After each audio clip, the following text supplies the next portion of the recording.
Aurelija. Mūsdienā mēs saskaramies diezgan lielu problēmu, un tā ir jauniešu pārmērīgā sociālo tīklu lietošana. Šodien mēs vēršamies pie cilvēkiem, gūt viņu viedokļus par šo situāciju. Tad pirmais jautājums būs vienkārši, ko domāji par šo problēmu, vai tā īsti ir problēma, vai...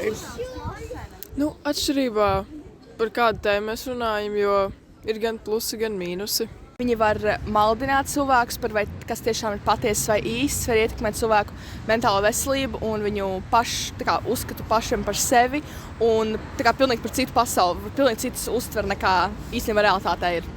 Plusi viennozīmīgi ir tas, ka tā ir vienkārši platforma, kur cilvēki var dalīties ar saviem viedokļiem un dalīties ar pieredzi.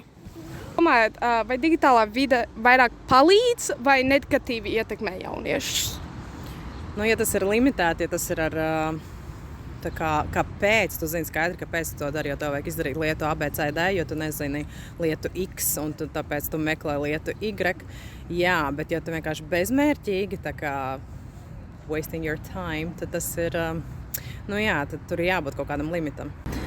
Cik laiku jūs paši pavadat sociālos tīklos? Ar skolu es pavadu mazāk laiku sociālos tīklos, bet es teiktu apmēram 4 stundas dienā.